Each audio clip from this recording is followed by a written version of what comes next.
my name is Kira. I do a lot of lifestyle and gardening content, and if that is your jam, welcome to the family.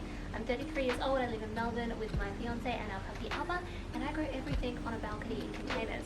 So let's have a bit of a look at what I'm growing at the moment. At the very end of this video, I have a little treat for you guys. Anyone who is an Australian gardener, I'm going to give you a specific gardening guide to tell you exactly what you can sow in July based on your climate and your location. And if you don't live in Australia, that is totally fine because you can still see exactly what I'm growing at this time of the year. And I would love to know what you are growing wherever you are based. If you watched my video a few months back, it was August and I completely reset the garden, so here's a little bit of a snippet of all of that.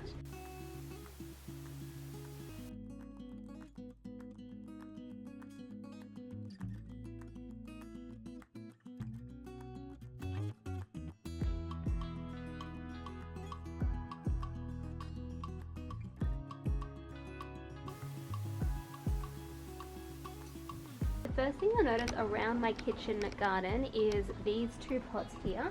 These are the Freesias. I planted these 2 months ago or 3 months ago, and they are planted as a corm.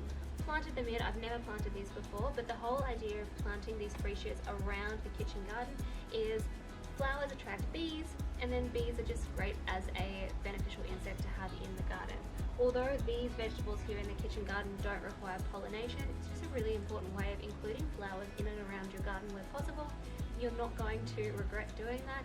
And also I like to do it just because I love the beautiful colour. Really excited to see how these pop up. If you've never grown Freesias before, they are a sweet smelling flower. They look a little bit like this, and they are a great addition to the garden. So we will see how they go. They do prefer a sunny spot or like partial shade.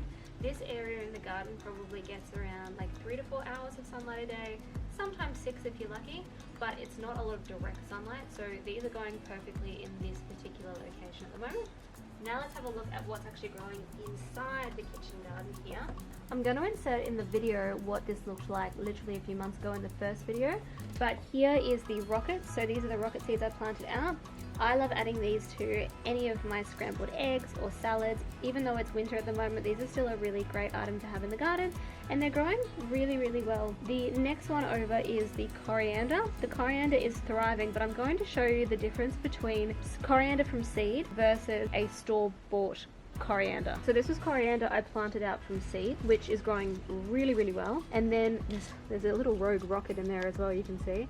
The next coriander over here, I bought this from the supermarket. You know when you buy those fresh herbs? Bought this and I've decided I didn't use all of the herbs, so I planted it in the garden. It's going well, but it's just looking very long and leggy and doesn't look as healthy. Not sure whether I should just cut it all back and it will keep growing or whether it will die, but I just thought, why not? It's worth a shot. But so far these are those two, so rocket or arugula and coriander or cilantro. These guys over here are elephant garlic.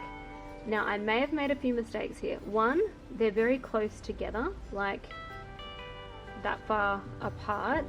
So elephant garlic apparently grows quite large, like big hefty bulbs. We will see how they develop or they grow. The good thing about garlic is it doesn't require a very deep container or a deep pot. If you look at this container here, it's not very large. It's about the length of my hand. So I can only grow things that are requiring shallow roots. So garlic is a really good option. Sometimes onion is a good option as well, but I decided to give elephant garlic a crack, so we will see how they go. And then over here we have the rainbow Swiss chard. I typically always have this growing in the garden. It grows pretty well all year round here in Melbourne, and again just sprinkling seeds out, they tend to grow very easily. The next cap off the rank are these beautiful pansies. I really wanted to make sure with my balcony garden that I was making use of the space as best as possible. This area here gets a lot of morning sunlight, so I knew that this was an untapped area. And when I bought these little hanging pots from Bunnings, they didn't cost a lot of money. They're easy just to add a little bit more variety into the garden without taking up a lot of space. So these are pansies. Pansies grow really, really well here in Melbourne. They like more of that cooler climate. They grow so easily, and one of the tips that I have not been doing is deadheading the pansy like this. An interesting thing about flowers, I'm sure most gardeners know this, but if you don't, or if you're new to gardening, flowers are the sexual organ of a plant. So their whole goal is to reproduce or produce a seed. So if you're getting a whole variety of different flowering plants, is that you don't want it to allow itself to go to seed, because then it's done its job and you potentially might not get as many flowers. Whereas if you constantly keep deadheading the plant, it puts more energy back into itself to then try and produce more and more flowers, because the whole goal is it wants to produce as many seeds to reproduce. So that's a fun fact. I actually have a really nice fragrance as well. I actually never noticed that. But these are my golden pansies. Don't mind me drinking my tea. Over here is my compost tumbler. Although I'm not growing this at the moment, I just wanted to show you guys. If you have a balcony and you have enough space for a compost tumbler, this has been really helpful. We put a lot of our food scraps or food waste, also any scraps from the garden. The autumn garden, when I cleaned it all up because a lot of it was dead, I put it in this bad boy and then I just tumble it as constantly as I can when I remember. And then that way I've got fresh compost for future seasons ahead. I'm now going to show you a sad container, which is the carrot. Are the worst carrots I've ever grown in my entire life. And I've grown carrots quite a few times, but these are just not thriving for whatever reason. I think the seeds are a little bit older, so potentially that's why a lot didn't germinate. But we've only got a couple of carrots out of this whole pot. What I want to do after this is start incorporating some other plants, whether that be lettuce or herbs, or snow peas might actually be a really good one, and there's still time to plant some snow peas. So I'm thinking of just trying to make the most out of this container. This is a very deep container, so carrots, root vegetables, things like that can work really well in here. The other option would be potatoes, because I think we could get some really good potatoes growing in this container. So tell me if you have any suggestions of what I should do with this, because these few measly carrots are really not worth the time and energy and wasting this piece of space on my garden. Speaking of space, we have 2 more containers here. So containers are precious when you have a balcony garden, because you've only got a limited number of containers you can fit on a balcony, and so you really have to be strategic about what you want to grow, when you want to grow it, the seasons, what's going to be the best use of each of the containers. So it's really, really important to get this bit right.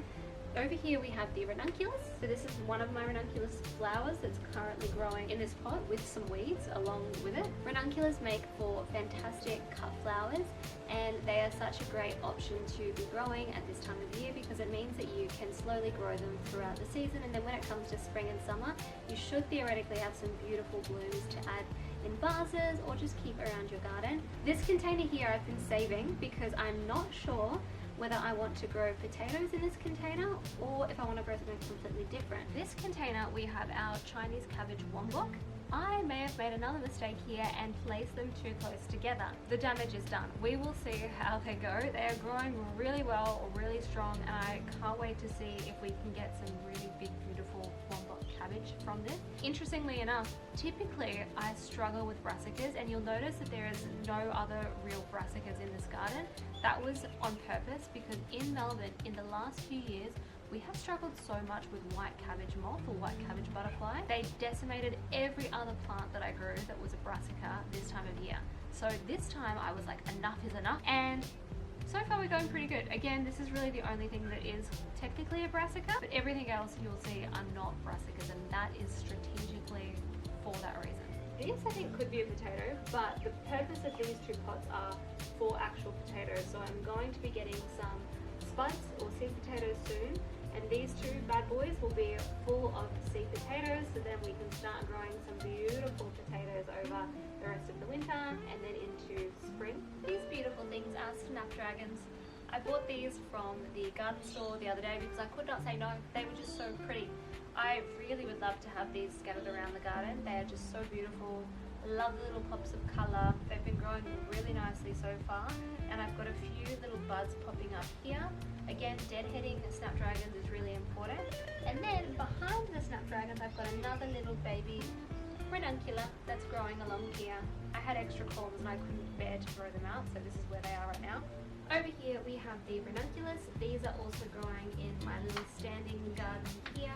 These I wanted just to sprinkle around the balcony garden, not literally, but planting them around the balcony garden just to see where's the best position for each of these plants, because I then take notes in my garden planner and then the next year I know exactly where the best spot is to grow different things. Also, if you want to check out my garden planner, I have one linked in the description and also linked somewhere in my bio. I use this to plan out my garden every season, and I also use it as a little bit of a checklist or guide. So definitely check that out if you're interested. You might also be wondering, why do I have a bag of fertilizer sitting up here?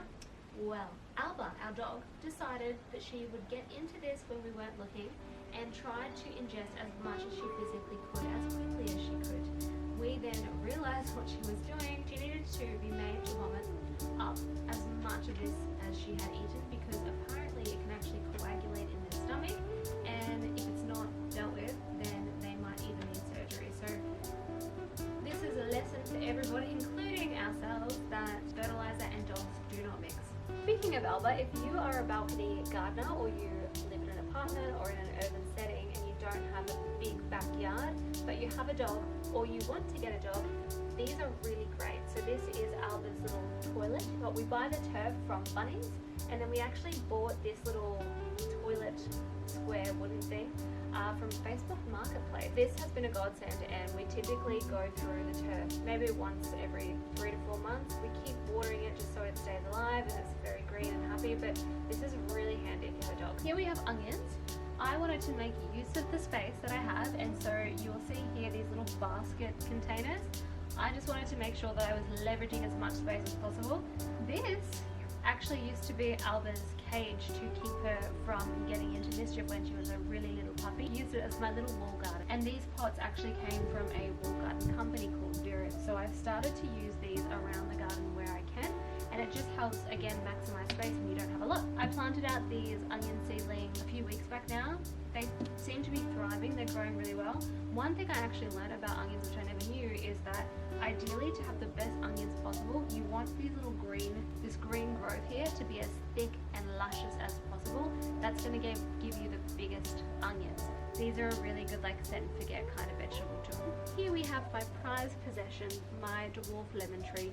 This lemon tree is about 3 years old, and it has gone through some hardship. If you see the link above, I have a full video talking about gall wasp. I have had quite a lot of gall wasp issues with this plant, but after I removed all the galls, it seems to be thriving again, and it doesn't look like we've got any new galls, so that is fantastic. There has been a million things eating it though. We've got a little bit of leaf miner. I think I've removed a fair bit of the leaf miner, so it doesn't seem to be too much of an issue, but then we also have other things eating it, potentially possums. You can see some of the branches are actually just bitten off. Some of the leaves have been munched on as well. If you live on a small space or in an urban setting, a dwarf lemon or lime tree or a dwarf citrus tree is honestly the way to go, because the fruit is regular size but the tree is just smaller. And again, like the other side of the balcony garden, we have some pansies. These are very beautiful. I love the pops of colour, and I think this is going to be something that I continue to plant and grow in these hanging pots because they look so beautiful. Now let's have a talk about what you can be growing depending on your location if you are an Aussie gardener. So it is July right now. Let's talk about the seeds that you could sow right now in July. First of all, if you live in a cool region like Melbourne, a cool region in Australia is a location that typically gets less than 5 months of the year that have temperatures above 15 degrees. That's places like Melbourne, Tasmania, Bendigo, Ballarat and Canberra. Right now you can sow broad beans, broccoli, cabbage, kale, lettuce, onions, peas, radish, spring onion. Next up is warm regions. Warm regions are places like Sydney, Adelaide, Perth, inland New South Wales, and some parts of Melbourne that typically have 21 to 38 weeks where the temperature is above 15 degrees. So that is deemed as a warm climate area. If you fall in these areas, here are some seeds that you can sow right now in July. Asparagus, beetroot, broccoli, cabbage, carrot, kelton, kale, lettuce, onions, peas, potatoes, radish, rhubarb, spinach, spring onions, swede, thyme, and turnips. So you have a lot more options available for you. Now, if you live in a hot region, that's places like Geraldton, Mount Isa, and Longreach. For about 39 weeks of the year, your temperatures are going to be above 15 degrees. You can grow asparagus, beetroot, broccoli, cabbage, carrot, celery, chives, cucumbers, dill, kale, leek, lettuce, onions, parsley, parsnips, peas, radish, sage, silverbeet, spinach, spring onions, swede, thyme, tomato, and turnip. You've got a lot on offer as well. Next up we have subtropical regions, Byron Bay, Brisbane, Rockhampton, or places where between 42 and 46 weeks of the year your temperature is above 15 degrees. You also are likely to get high summer rainfall. For you can grow asparagus, beetroot, broccoli, cabbage, capsicum, carrots, cauliflower, celery, chili, chives, kale, dill, leeks, lettuce, onions, parsley, parsnip, peas, potatoes, radishes, sage, silverbeet, spinach, spring onions, swede, thyme, tomatoes, I'm so jealous, and turnips. Now all of that information, if you ever need that, is in the Diggers Garden Club. That's what I use as a reference. I will add the link in my description. I use that for every single month. That's how I know what to grow. And the Diggers Garden Club is one of the most reliable sources. This is not sponsored by Diggers Garden Club. Hopefully that was really helpful for you. If you've learned a thing or two, fantastic. And tell me in the comments what region you are in.